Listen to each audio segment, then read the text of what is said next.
Ada dua stadion yang disiapkan untuk Piala Presiden 2025. Stadion Gelora Bung Karno, Jakarta, dijadikan sebagai arena laga pembuka turnamen tersebut. Laga-laga selanjutnya hingga final Piala Presiden 2025 akan dilangsungkan di Stadion Sijalak Harupat, Bandung. Stadion itu pun menjadi satu di antara tuan rumah fase grup Piala Presiden tahun lalu. Organisasi Komite Piala Presiden 2025 pun melakukan pengecekan langsung terhadap kondisi terkini Stadion Sijalak Harupat, Bandung pada Senin 16 Juni kemarin. Dalam kesempatan tersebut, Arya Sinulinga menegaskan penyelenggaraan Piala Presiden 2025 akan memiliki nuansa yang berbeda dibandingkan tahun-tahun sebelumnya. Panitia pelaksana Piala Presiden 2025 pun bertekad memastikan seluruh aspek pelaksanaan berjalan optimal. Aspek teknis menjadi perhatian.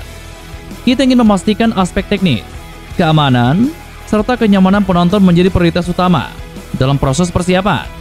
Hal ini guna menjadikan turnamen tersebut tidak hanya sukses secara kompetisi, tetapi juga dari sisi pengalaman penonton dan juga penyelenggaraan, kata Arya Sinulinga. Ada 6 tim yang dipastikan ambil bagian di Piala Presiden tahun ini. Mereka adalah Persib Bandung, Dewa United, Arema FC, Liga Indonesia All-Star, Oxford United, dan juga 4FC. Kehadiran dua klub asing di Piala Presiden 2025 pun menjadi sejarah tersendiri. Sebelumnya, turnamen itu selalu diikuti oleh klub lokal. Reaksi kiper Persib Bandung putra Sheva Sanggasi dipanggil Gerald Vandenberg ke Timnas Indonesia U23. Dia merasa sangat senang mendapatkan kesempatan mengikuti pemusatan latihan Timnas Indonesia U23. TC ini diketahui diproyeksikan untuk Piala AFF U23 2025. Sheva pun memastikan tidak akan menyia-nyiakan kesempatan yang ada.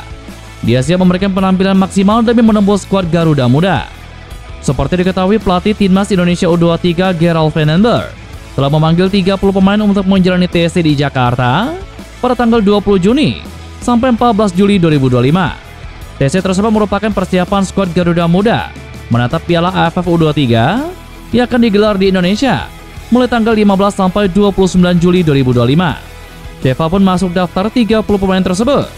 Kiper berusia 21 tahun itu sangat antusias dan siap bekerja keras dan memikat hati Gerald Vandenberg.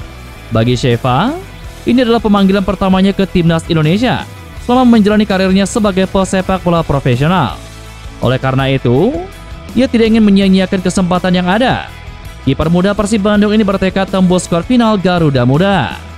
Pertama, saya ingin berterima kasih kepada PSSI dan staf kepelatihan Timnas U23 yang telah memberi kesempatan untuk mengikuti pemusatan latihan ini. Saya juga sangat bersyukur dan siap memberikan yang terbaik. Ini yang pertama bagi saya. Jadi saya tidak ingin menyia-nyiakan kesempatan. Setiap pesepak bola tentunya ingin bermain untuk negaranya. Jadi saya harus bersungguh-sungguh agar bisa menjadi bagian di Timnas Indonesia U23, kata Sheva Sanggasi. Sebelumnya PSSI urung memanggil dua pemain Persib Bandung guna mengikuti pemusatan latihan Timnas U23 Indonesia di Jakarta. Kedua pemain yang dibatalkan pemanggilannya adalah Muhammad Raka Syafaka Bilhuda dan Fitra Maulana Muhammad Ridwan. Kendati begitu, perjuangan Sheva tentu tidak mudah. Sebab di posisi kiper dia akan bersaing dengan Cahya Supriyadi, Dava Fasha, Erlangga Stio, Muhammad Ardiansyah, dan Husna Al-Mali. Sadil Ramdhani terus menempa diri meski latihan resmi Persib Bandung belum digelar. Saat ini Sadil dan penggawa Persib Bandung lainnya masih menjalani masa liburan. Pelatih Persib Bandung Bowo Junarda kabarnya baru akan menggelar sesi latihan pada tanggal 30 Juni mendatang. Meski tengah libur, Sadil Ramdhani memiliki cara khusus untuk menjaga kondisi fisiknya. Mantan pemain Sabah FC itu terus menggelar latihan rutin di kampung halamannya. Selain itu, Sadil juga kerap berlatih dengan rekan-rekannya untuk menjaga sentuhan bola. Setiap hari di kampung saya, Kepulauan Muna, Sulawesi Tenggara, rutin berlari setiap pagi, kurang lebih selama 90 menitan. Setelah selesai lari, saya langsung berenang di kolam mata air desa Labone. Kalau cuaca sedang bagus atau tidak hujan, pasti setiap sore saya pergi ke lapangan, latihan dengan bola bersama teman-teman di sini, supaya tetap terjaga sentuhannya, kata Sadil Ramdhani.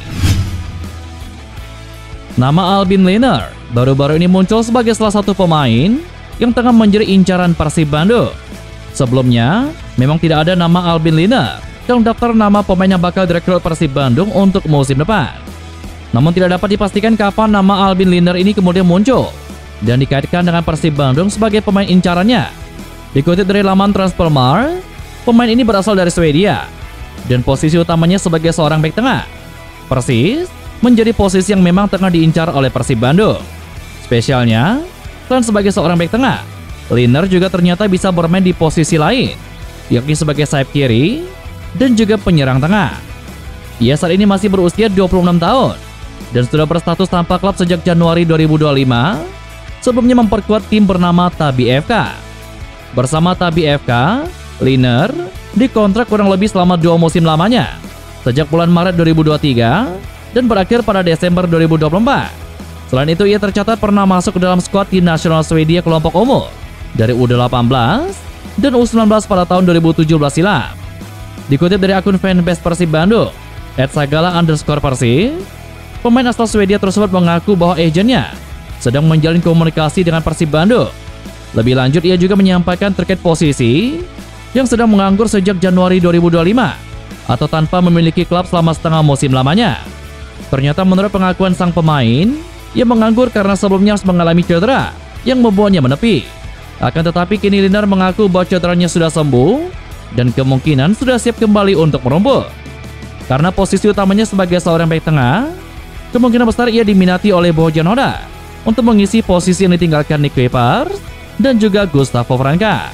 Seperti yang diketahui, bahwa duet bek andalan Persib Bandung di Liga 1 musim lalu tersebut sudah sama-sama hengkang.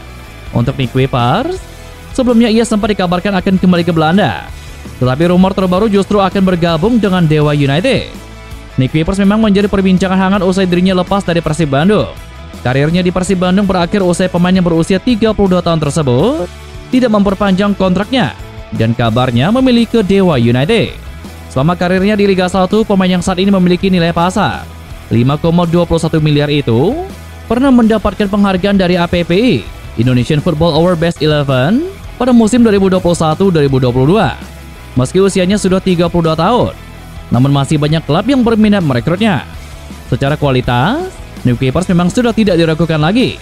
Selama penampilannya di Liga 1 musim lalu, Nick dinilai menjadi salah satu bek tangguh, terutama saat duel 1 lawan 1. Bobotoh pendukung setia Persib Bandung tidak bisa menyembunyikan kekecewaannya mendengar kabar tersebut. Bagi Bobotoh, Nick Kuipers bukan sekedar pemain. Sosoknya telah melekat di hati para pendukung Persib Bandung dan menjadikannya salah satu ikon lini belakang Maung Bandung. Rumor kepergian ini semakin diperkuat oleh unggahan Dewa United di Twitter. Klub tersebut mengunggah gambar bendera Belanda dan juga logo piala pada hari yang sama. Banyak pihak mengaitkan unggahan ini dengan identitas Nick Kuipers sebagai pemain asal Belanda sekaligus peraih trofi Liga 1 bersama Persib Bandung musim lalu. Sementara untuk Gustavo Franca, bek asal Brazil ini sudah jauh-jauh hari dikaitkan dengan tim asal Ternate, yakni Malut United.